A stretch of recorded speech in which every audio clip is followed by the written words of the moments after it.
carcinoma breast or CA breast. Coming to its incidence, breast cancer is a major global public health concern for women in the 21st century. Worldwide, it is a leading cause of cancer in women and the leading cause of cancer-related mortality. In India, as per 2018 ICMR statistics obtained from the Indian Cancer Registries, it is the number one cancer afflicting the women, also the leading cause of cancer-related mortality. In the United States, breast cancer remains the most frequent cancer in the women and the second most frequent cause of cancer death. Okay, so it has a multiple etiology. Coming to the risk factors for breast cancer, the etiology of breast cancer is multifactorial. A combination of the risk factors appears to have a role in the causation. Majority of these factors carry a small to moderate risk in the women of individual women. So the risk factors can be classified into two types again. One is a non-modifiable and the modifiable. Non-modifiable risk factors means which we cannot modify, like age, female sex, race, etc. Modifiable means we can modify to up to a certain extent. So non-modifiable risk factors include the sex, especially the female sex. Women are 100 times more likely to have breast cancer as compared to men. So it is seen only in the females. You can say the 100 times the women are more prone to have breast cancer compared to the male. Okay, so male have least chances, you can say. Age, increasing age is a strong risk factor. Carcinoma breast is very rare below 20 years. So age is around 35 to 75 years of age. Indian women tend to get carcinoma breast a decade earlier than the Western women. So 10 years early the Indian women can get the breast cancer compared to the Western women. Race, highest in the whites, rare in the Japanese and Taiwanese. So it is highest in the whites, Americans and all. Breast cancer and hereditary factor. Yes, the family history of breast cancer is positive here. So only 5 to 10% of women who develop breast cancer have a true hereditary predisposition, you can say. So there are certain risk, like a woman whose mother and sister has suffered from breast cancer. She has a 1.5 to 3-fold increased risk of getting the breast cancer. Why? Because certain genes are involved in causing the breast cancer. Those are BRCA1 and BRCA2 genes. BRCA1 and BRCA2 genes, which are present on the long arm of chromosome 17 and 13 respectively in women with a family history of carcinoma of the breast. With a positive family history of women, you will find BRCA1 and BRCA2 genes are associated with their increased risks. And certain other conditions are also there, like Cowden's disease, where there is reduced tumor suppressor genes. Tumor suppressor genes are reduced in them, so they are more prone to get the cancers, especially the breast cancer, lipomas, thyroid tumors, etc. Ataxia telangiectasis, it is also associated with hemangioma and carcinoma breast.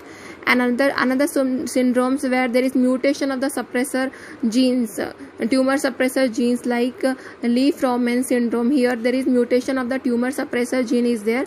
That's why leading to a increased chances of developing breast cancer in them. Coming to the history of breast cancer, risk of developing second breast cancer is about 0.5 to 0.7% in women with previous positive history. Suppose if a woman has developed breast cancer and she has undergone mastectomy or surgery for its removal, again there are 0.5 to 0.7% of chances for her to suffer from the breast cancer. Especially the risk is increased if they had premenopausal and bilateral cancer. Another factor, hormonal factor. The development of breast cancer in many women appears to be related to the female reproductive hormones, especially the endogenous androgens. Early age at menarche, nulliparity, or late age at first full-term pregnancy, late age at menopause increases the risk of developing the breast cancer. And benign breast disorders. Benign breast disorders are classified into proliferative and non-proliferative. So in non-proliferative diseases are at less risk of developing breast cancer in future, whereas the proliferative benign diseases having the more risk of developing the breast cancer in future. Modifiable. Coming to the modifiable risk factor, the risk factors which we can modify. Breastfeeding can give can lower the risk of breast cancer. See, breastfeeding, particularly for longer duration, can lower the risk of breast cancer. So breastfeeding is good. It is a protection from the breast cancer. Then postmenopausal hormone replacement therapy, particularly with the combination of estrogen and progesterone use, can also have a risk on the breast development of breast cancer. Diet, increased risk is found in the postmenopausal obese women and is due to the increased synthesis of estrogen in the body fat as a result of aromatization of the androgens in the adipose tissue. Circulatory estrogen levels are increased. So increased intake of saturated fat, reduced intake of phytoestrogens can increases the risk, and decreased intake of nutrients such as vitamin C, folate, beta carotene increases the risk. That means we can avoid these modifiable causes. We can avoid giving HRT to a postmenopausal lady for a longer period, and diet, the woman can avoid a fatty diet and obesity, and she can take more vitamin C, folate, beta carotene to protect herself from the breast cancer after menopause. Obesity, again, obesity is associated with both an increased risk of development of breast cancer and the mortality from the breast cancer. Smoking increases the risk of breast cancer. Alcohol intake, yes, smoking and alcohol intake increases the risk of breast cancer. Environmental factor, exposing to the ionizing radiation at a younger age increases the breast cancer. Suppose if she is taking any eradication treatment with the radiation for some other diseases, then she is prone to get breast cancer in future. So this is a diagrammatic presentation. You can see here the breast cancer probable risk. Incidence of breast cancer is increased as per the increasing age. Here you can see the graphic presentation. With the increasing age, the incidence of developing the breast cancer is increased. Proliferative breast diseases can lead to the breast cancer in future. Further, the race, white woman, sex female, then history of eradication of the chest, like extra taking of chest X-ray, MRIs, etc. And then carcinoma in one breast, there are more chances of development in the another breast. HRT, hormone replacement therapy, and hereditary positive family history of the breast cancer. So these are the probable risk factors of the breast cancer.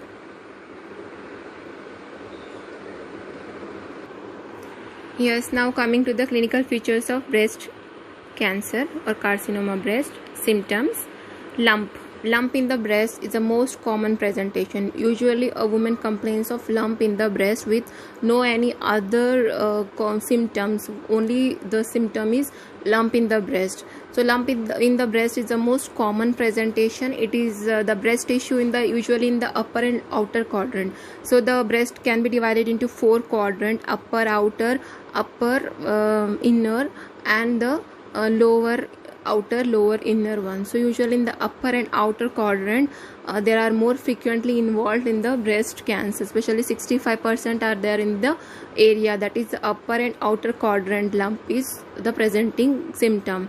Bleeding per nipple is an uncommon symptom of carcinoma of the breast. It involves multiple ducts and is unilateral. Usually bleeding per nipple is not seen, but rarely it can be presented. Pain is a late sign in a breast carcinoma. Usually pain is a very late sign or symptom, you can say. Pain, usually patient will not complain of pain. The main complaint is lump associated with sometimes bleeding, but pain is a late symptom to occur. And about 5% of patients present with bony metastasis, giving rise to bony pains like pathological fractures, paraplegia, quadriplegia. This is seen in the after the metastasis, means in the early stage you will not find any bony pains, but in the later stage when the cancer progresses and when the metastasis occurs, and especially the bony metastasis, then only you can find the bony pains. So these are all about the symptoms. Coming to the signs, important signs are described here. So nipple may be elevated or retracted. Nipple is usually elevated or retracted in this case. It is centrally retracted nipple. Recent retraction indicates the malignancy. So recent retraction of nipple indicates the malignancy because of the fibrosis of the lactiferous duct. Fixation to the skin. So the mass is fixed to the skin and ulceration can be seen.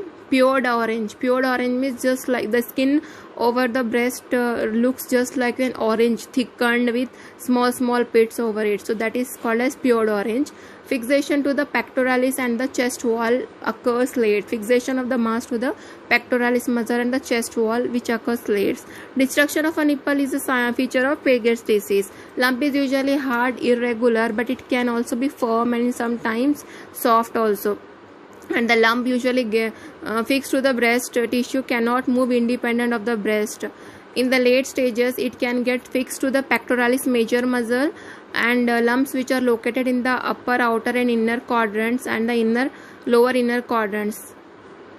So they are usually fixed to the chest wall. Puckering or dimpling of the skin is due to thin fibrous bands which are embedded in the subcutaneous fats and are attached to the skin and pectoralis fascia, called as the ligaments of Cooper's. So usually, because of the involvement of the ligaments of Cooper, you will find the puckering or dimpling of the skin over the breast. Edema of the breast is usually the involvement of the skin and is therefore a late sign. Edema is the late sign. Pure orange. Pure orange literally means the orange peel appearance.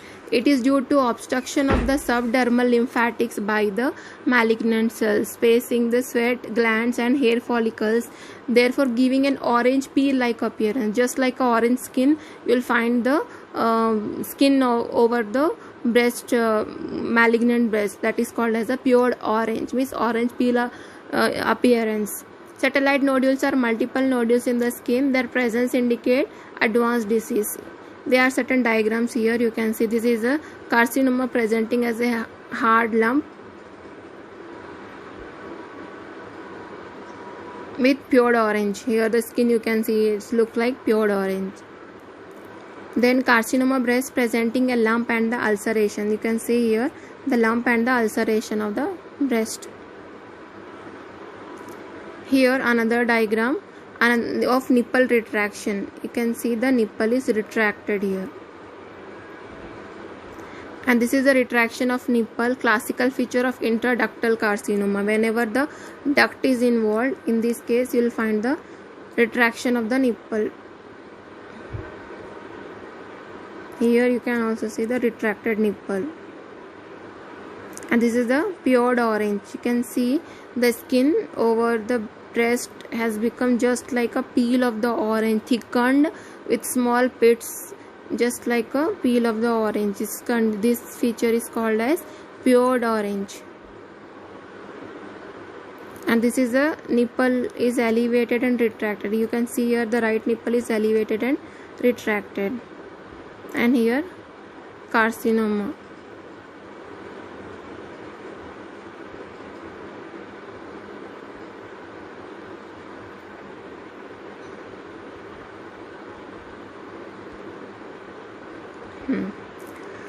Then epicilateral axillary lymph nodes. They are the first station of regional lymph node spreads, and they can be examined for enlargement, size, consistency and fixity. So you have to examine the axillary lymph nodes.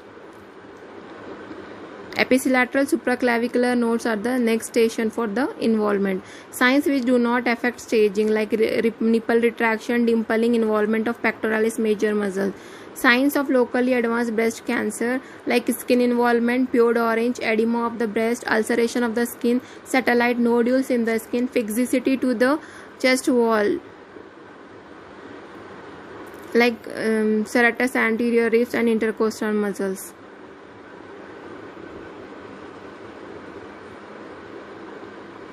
Inflammatory breast cancer, 2/3 of the breast have edema, 1/3 of the breast have pure orange. Regional lymph nodes, fixed and axillary group of lymph nodes, internal mammary group of lymph nodes are also involved. Epicilateral supraclavicular group of lymph nodes. Distant metastasis. Metastasis is the spreading of the cancer to other places. So distant means far other places which are not nearer, which are not in the proximity of the breast, means far places. Like the carcinoma can spread to the contralateral axilla and the supraclavicular nodes. They should be always be examined. Bony tenderness should be looked for in the spine, the long bones in the skull, etc. In cases of axial skeleton, the respiratory system can be involved by secondaries and the pleural effusion. The abdomen is examined for hepatomegaly, ascites, bilateral ovarian involvement, pervaginal and perrectum examination for deposits in the pouch of Douglas, etc. Spread of carcinoma breast, local spread, it can be spread to the skin, infiltration into the skin leading to the ulceration, fungation, bleeding, secondary infection, foul smelling discharge, etc. It can even invade to the pectoralis major and the minor muscles, serratus anterior and the chest wall. Then the second is the lymphatic spreads through the lymph nodes, like axillary group of lymph nodes, central, pectoral, lateral, subscapular lymph nodes, the internal mammary lymph nodes. It can drain to the different quadrants of the breast, epicilateral supraclavicular lymph nodes, distant metastasis through the regional lymph nodes, etc. And it can also spread to other body parts through the blood spread, liver, lung, parenchyma, etc. Secondaries in the flat bones are common. Secondaries in the brain results in the headache, vomiting, blurring of the vision. Malignant pleural effusions is the common cause of death in the carcinoma of breast. Coming to the triple examination. Coming to the examination method, there is a special triple examination. It is called as breast triple examination. It is a hospital-based assessment that allows for the early and rapid detection of the breast cancer. Triple assessment test is used as a gold standard in diagnosing all palpable breast lumps. So it includes the 3 points. One is the clinical examination, second is the radiological imaging, that is with the help of ultrasonography and mammography, and third is the biopsy of the lump, biopsy. So these three are together called as triple assessment test, which is considered as a gold standard in diagnosing all palpable breast lumps. So triple assessment, clinical examination, radiological and the biopsy. So coming to first the clinical examination of a case of the breast cancer. Should start from the inspection always. Inspection should be done only in the 2 positions. Bending forward is no longer required nowadays, but it can be, the information can be obtained by the palpation method. So you can inspect the patient when she stands in front of you and by when she lies down. The next is the hands by the side of the patient. Examine the nipple. Hands by the, you have to make patient to stand, and then you have to stand by the hand side of the patient.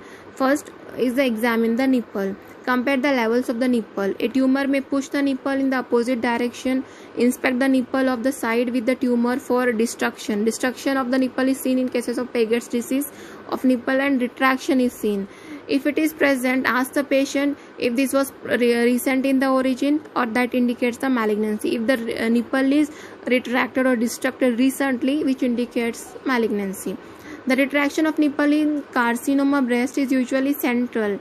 Nipple discharge, ask for see the nipple discharges. Bloody discharge indicates the duct carcinoma. If there is blood comes out from the nipples, it indicates the duct carcinoma. Second is after nipples, next organ is next part is areola. Areola, you can find the pure orange appearance. Pure orange may occur in the areola because of subdermal lymphatic obstruction leading to the edema, sparing the hair follicles. So third is examine the skin of the breast for ulceration, satellite nodules, dimpling and pure orange appearance, edema, erythema, scars and dilated veins. Next point is inspect the breast to see whether a lump is visible or not. So if a lump is seen, it is to be described how the lump and all is. If it is not seen, ask the patient to press against her hip on the epicilateral side. This contracts the pectoralis major muscle, which makes the lumps more visible, allowing its description. You have to describe how the lump is, whether it is hard, soft, the size, everything, location, etc. Second is hands above the head. The hands of the patient should be above her head.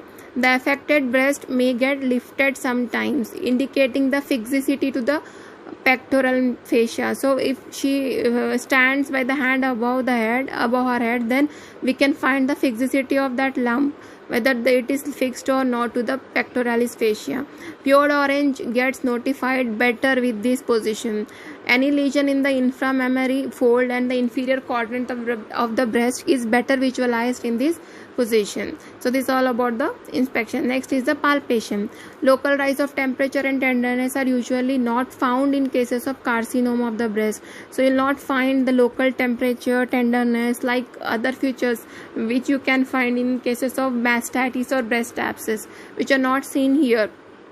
However, rapidly growing carcinoma and inflammatory carcinoma do exhibit local rise of temperature. Sometimes if it is the inflammatory carcinoma, then only you can find the local rise of temperature and redness. Describe the lump. Now you have to do palpation and you have to describe the lump, how it is. Lump is the commonest presentation of carcinoma of the breast.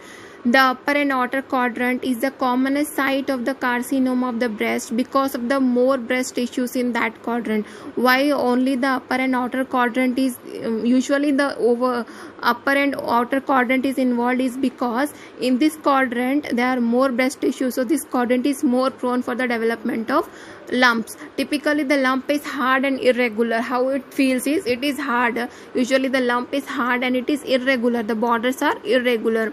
However, it's very often carcinoma breast can present a firm lump. Sometimes you will find a firm lump also. In mastitis carcinomatosa, the lump can be soft due to the tumor necrosis. If the necrosis occurs inside the tumor, then you will find the softness. Otherwise, usually it is the firm. Intrinsic mobility may be present, but it moves with the breast tissue. So if you try to move it, so it moves along with the breast tissue because it is fixed to the breast tissue. That fixicity is a special feature of the malignancy. Unlike other masses like in fibroadenoma, which moves independent to the breast tissue, it moves inside the breast tissue, but breast is not involved with it. So that is the other non-malignant tumors like fibroadenoma, etc. But in this case, it moves along with the breast tissue because of its fixicity. So its fixicity is there. Plane of the swelling. Lift the skin. If it is not possible, it indicates that the tumor is fixed to the skin. You try to lift the skin, but if it is not possible, it means the tumor is fixed to the skin. Pectoralis major contraction test. There is one test called as pectoralis major contraction test. In this, you have to ask the patient to keep the hands on her phalanx and press against the hip. If the lump cannot be moved after contraction, it indicates fixicity to the pectoralis major. Again, with this test, pectoralis major contraction, if the lump is not movable after contraction, then it indicates it is fixed to the pectoralis major. Next, fixicity to the chest wall. A tumor which is fixed to the chest wall will not be mobile when pectoralis major is relaxed. Serratus anterior contraction test. By pressing the hands against the wall, the test has to be done when the tumor is situated in the outer and inferior quadrant. If the tumor is present in the outer and the lower quadrant, inferior quadrant, then you have to do the serratus anterior contraction test because the muscle is serratus anterior there. So by pressing the hands against the wall, the test is to be done, and you have to see whether the tumor is fixed or not. Lymph node examination, axillary lymph nodes examination. Next is, there are 5 group of nodes in the axilla which are described under the lymphatic drainage anatomy. So I have to go for all the lymph node examination. If the axillary lymph nodes are enlarged, then hard, whether it is hard or whether with or without fixicity, they are to be noted. Soft to firm nodes are to be noted here. This is the examination of the distal metastasis, opposite breast for any masses. You have to examine other breast also, opposite breast also, opposite axilla also, abdomen, skull, spine and respiratory system. All should be thoroughly examined for the metastasis. Next is the workup of a carcinoma breast case. Assessment of general health status like history, menopausal status, physical examination, full blood count, LFT, RFT, etc. is to be done. liver function test, renal function test, cardiac evaluation, etc.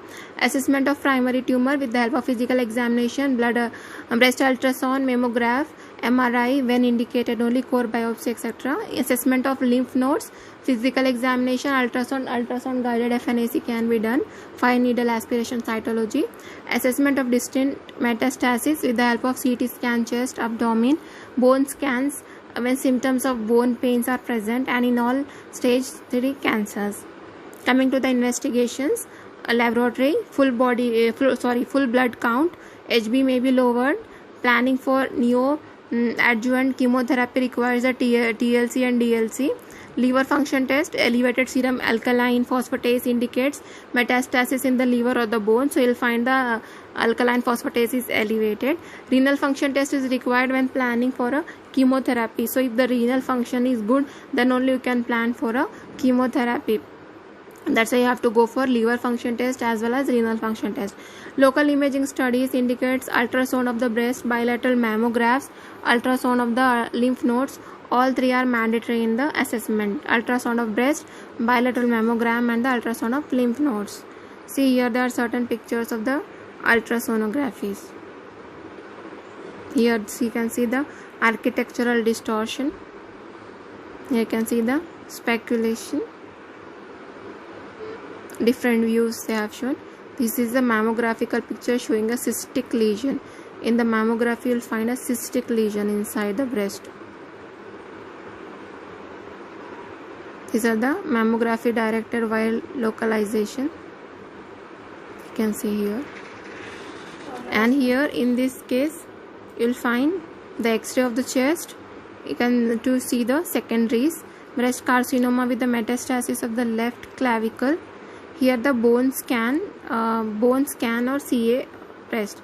Bone scan to know the bone metastasis.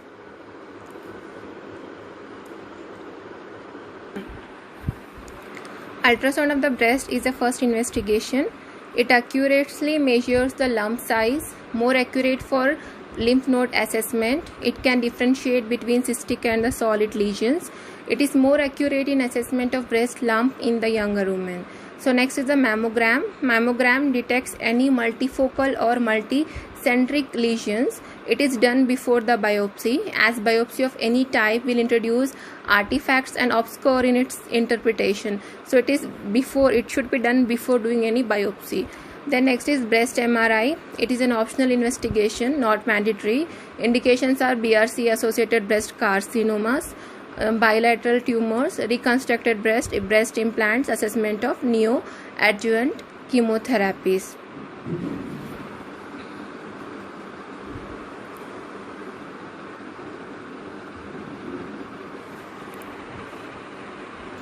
Next diagnostic method is with the help of biopsy. The presence or absence of carcinoma can only be reliably determined by a tissue biopsy. Biopsy techniques include FNAC, that is the fine needle aspiration cytology, core needle biopsy, or excisional biopsy. First is the fine needle aspiration cytology or FNAC. It is no longer the investigation of choice, because earlier days we used to perform FNAC. Is easily performed and results are obtained quickly, but there are chances of low false positive results, but higher false negative results also there. Requires a trained cytopathologist for accurate specimen interpretation, and biological markers are difficult to obtain in this case. Currently, it is used in superficial tumors and for assessing lymph nodes.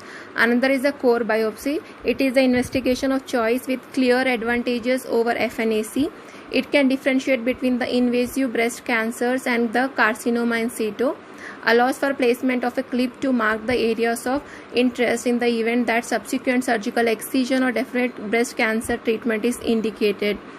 And biological markers which have become a clinical component of multidisciplinary treatment, like estrogen receptors, ER, are overexpressed in around 70% of breast cancers cases, referred to as ER positive, means estrogen receptors are positive, and can be demonstrated in such tissues using immunohistochemistry. Normal values of ER, that is the estrogen receptors, is less than 10, but it is positive if the more than 10 year estrogen positive receptors are seen. These are called as the biological markers. Progesterone receptors, PP, PR or PGRs, etc. And one more is there, human epidermal growth factor receptors. So it is the better response to the other treatments. So it is also seen extra in these patients.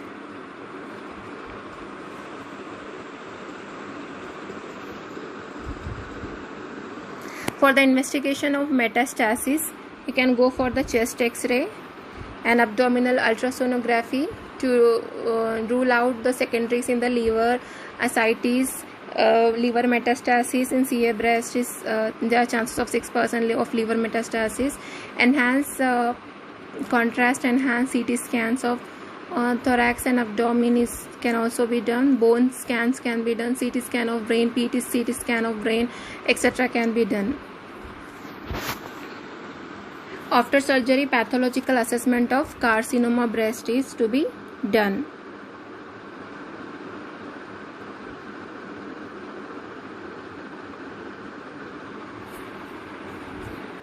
Next very important method is TNM staging. It is a classification which gives a staging in which stage the cancer is. It is called as TNM staging. TNM staging, okay. T for tumor, N for nodes, lymph nodes, M for metastasis.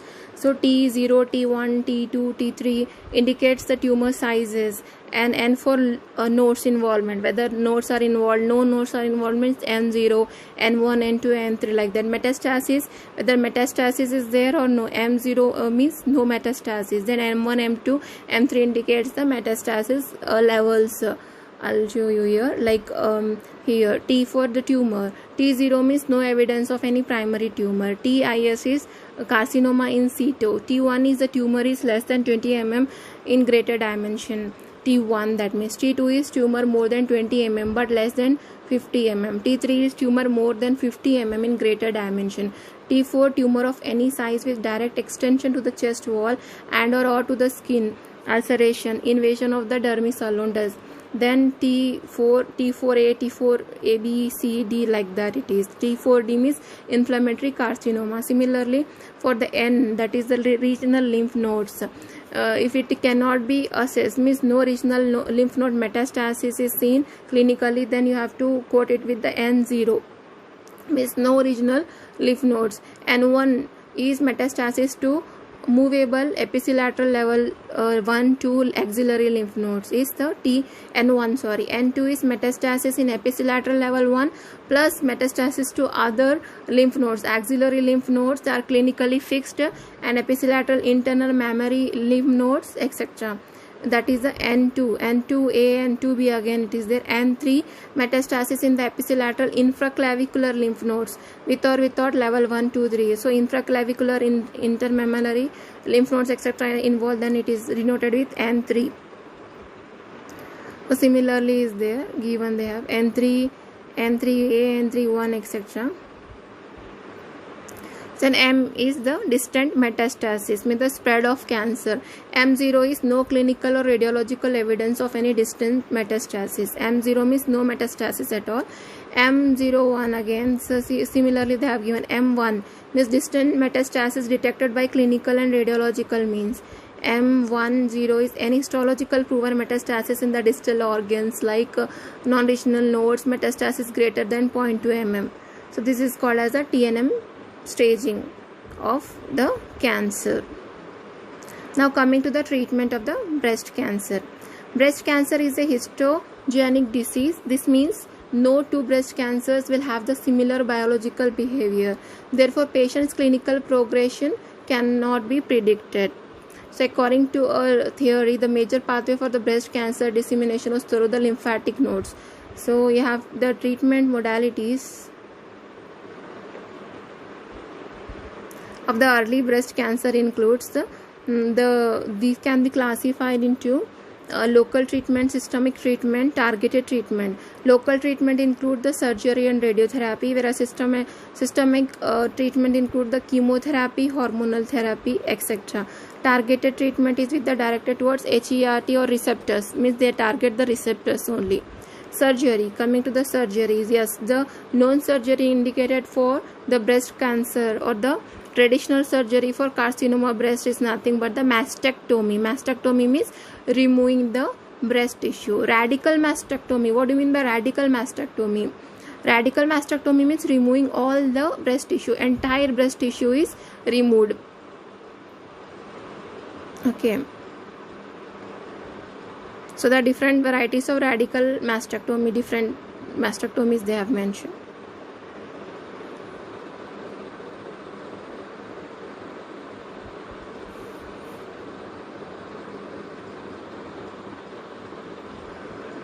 You can see here, after excision of the tissue, that is mastectomy, they have removed the lump with the breast completely. This is only the local excision, and you can even remove the entire breast, which is called as mastectomy, radical mastectomy.